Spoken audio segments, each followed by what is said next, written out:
ஒரு குழுவாக இணைந்து மாதம் ரூ.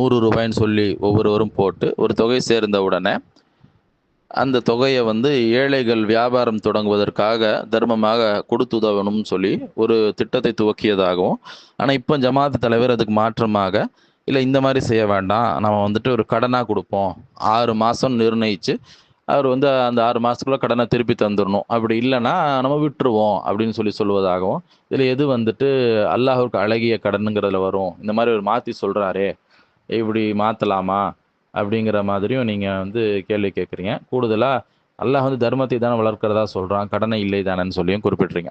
கேள்வி எண் 2534. நீங்கள் குறிப்பிடக்கூடிய அந்த 2 விஷயங்களுமே நன்மையான விஷயங்கள் தான். ஒன்று என்ன அப்படின்னாக்கா, ஏழைகள் வந்து வியாபாரம் செய்து நல்ல நிலைக்கு வரணுங்கிறதுக்காக அவங்களுக்காக பொருளாதாரத்தை சேர்த்து கொடுத்து உதவுறோம் இல்லை தர்மமாக, அதுவும் நல்லது தான். வட்டி இல்லாத வகையில் கடனை கொடுத்து உதவுவது, ஒரு கால நிர்ணயம் செஞ்சு அப்போ காசு திருப்பி கொடுக்க வேண்டியது, திருப்பி பெற்றுக்கொள்ள வேண்டியது, அப்படி இல்லைனாக்கா அப்படியே விட்டுற வேண்டியது. இந்த ஜமாத் தலைவர் சொன்னதா சொல்றீங்களா, இதுவும் வந்து நன்மையான விஷயம்தான், மாற்று கருத்து கிடையாது.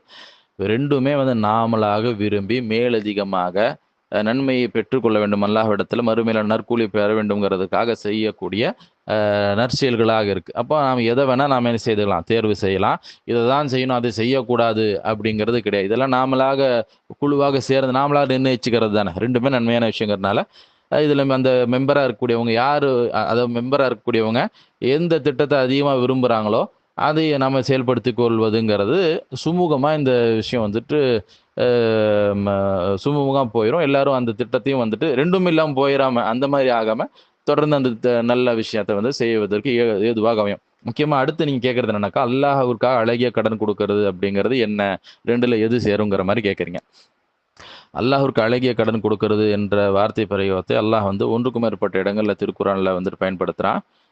உதாரணமா 2ஆம் அத்தியாயத்தினுடைய 245ஆம் வசனத்தில் அல்லாஹ் சொல்லும் பொழுது, மந்தல்லதி யுக்ரிதுல்லாஹ கர்தன் ஹசனன் ஃபயுதாயிஃபஹு லஹு அத்ஆஃபன் கதீரா. அல்லாஹ்வுக்காக அழகிய கடன் வழங்குவோர் யார், அதை அவருக்கு பன்மடங்காக அல்லாஹ் வந்து பெருக்குவான் என்ற கருத்துல சொல்றான் அல்லாஹ். அதே போல 64ஆம் அத்தியாயத்தினுடைய 17ஆம் வசனத்துல சொல்லும் பொழுது, இன் துக்ரிதுல்லாஹ கர்தன் ஹசனன் யுதாயிஃபுஹு லக்கும் வயகுஃபிர் லக்கும். அல்லாஹ்வுக்காக நீங்க அழகிய கடன் கொடுத்தீங்கன்னா அல்லாஹ் வந்து அதை பன்மடங்கு ஆக்குவான், அல்லாஹ் வந்து உங்களுடைய பாவங்களை மன்னிப்பான் என்ற கருத்துல வந்து அல்லாஹ் சொல்றான். அப்ப இந்த மாதிரி கருத்தலான வசனங்கள் ஒன்றுக்கும் மேற்பட்ட இடங்கள்ல வந்துட்டு அல்லாஹ் குர்ஆன்ல வந்துட்டு சொல்றான்.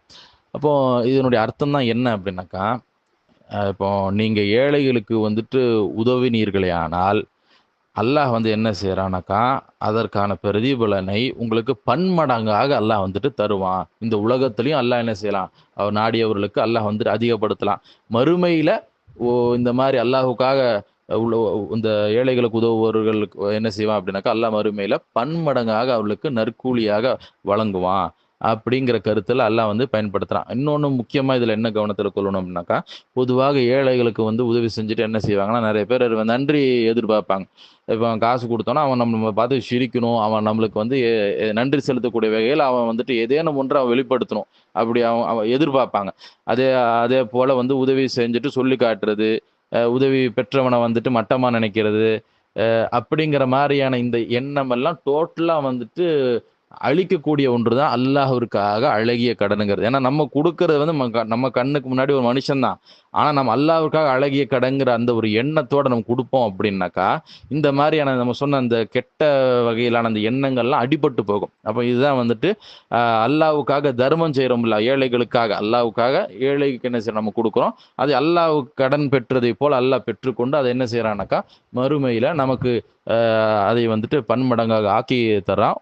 உலகத்துல கூட நாடியவர்களுக்கு அல்லாஹ் என்ன செய்யலாம்னாக்கா, என்ன செய்வான், அல்லாஹ் வந்துட்டு அவர்களுடைய வாழ்க்கை வசதிகளை இன்னியும் கூட அல்லாஹ் வந்து படுத்தலாம். சரி. இதுதான் வந்துட்டு அல்லாஹ்வுக்காக அழகிய கடன் குடுக்கறது. அதன் மூலமாக அல்லாஹ் நமக்கு வந்துட்டு நன்மை வழங்குறது அப்படிங்கிறது இதுதான். இப்ப நீங்க 2 திட்டங்கள் சொன்னீங்கல்ல, அதுல வந்து எது அப்படின்னாக்கா, முழுக்க முழுக்க தர்மமா குடுக்குறோம்ல, அதுதான் வந்து அல்லாஹ்வுக்காக வந்து அழகிய கடன் அப்படிங்கிறது வந்து குடுத்துட்டு திருப்பி எல்லாம் எதிர்பார்க்கறது கிடையாது. குடுத்துட்டு ஒன்ஸ் தான். குடுத்துட்டோம்னாக்கா நம்ம அத திருப்பி எதிர்பார்க்காம இருக்கிறது அப்படிங்கிறத வந்து அல்லாஹ்வுக்காக அ அழகிய கடன் அப்படிங்கிறது அதுதான் சேரும். சரி.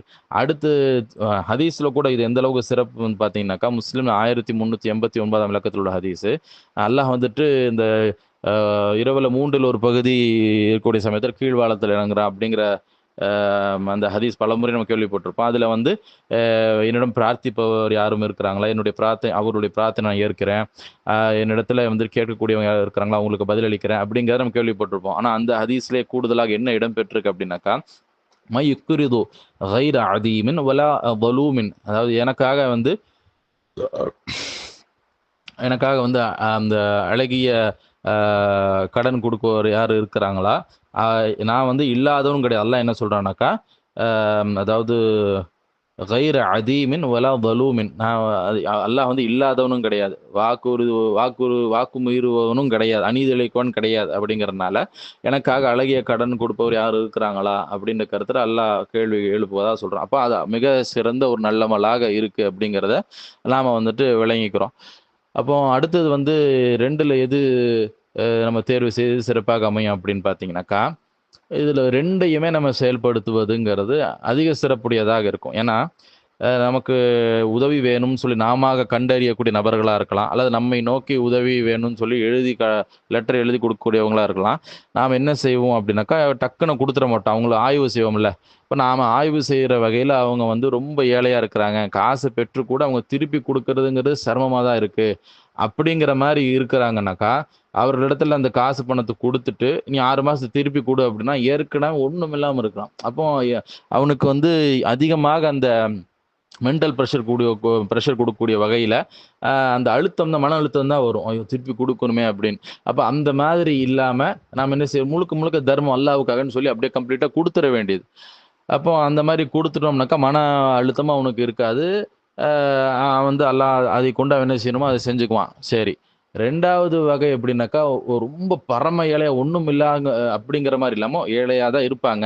அவங்க வந்து திருப்பி வந்து அ இந்த அதாவது கடனா குடுக்குற மாரி குடுத்தோம்னாக்கா, அவன் வந்து அதிகமா உழைப்பான். சோம்பலா இல்லாம இருப்பான். சிலர் வந்து அப்படிப்பட்டவங்களும் இருப்பாங்கல்ல.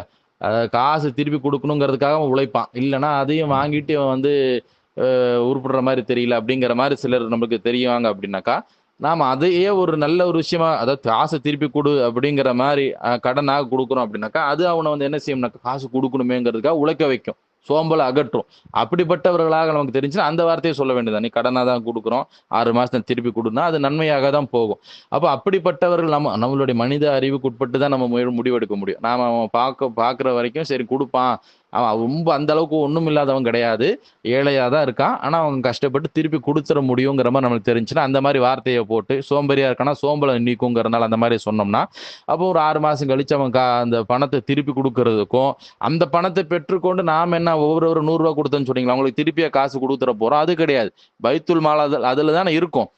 அப்ப காச திருப்பி பெற்றுக்கொண்டோம் அப்படின்னாக்கா, ஜமாத்துல இருக்கும். அந்த குழுவுல இருக்கும். திரும்ப அடுத்து யாரும் உதவி கேட்டாங்கன்னா, அவங்களுக்கு தானே திருப்பி குடுக்க போறோம். அப்ப அதுவும் நன்மையான ஒரு விஷயம் தான். அப்ப சிறந்ததுங்கிறது 2யுமே கையாள்வது.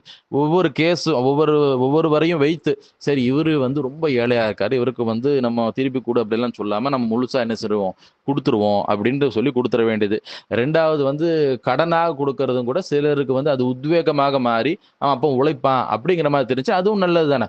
எது செஞ்சாலும் 2மே அல்லாஹ்வுக்காக தான். அது முதல்ல நம்ம தெரிஞ்சுக்கணும். 2 சாராருமே ஏழைகளாக இருக்கிறாங்க. அவங்களுக்கு உதவணும். அவங்க வாழ்க்கையில நல்லா வரணும் தான் நம்ம எண்ணம்.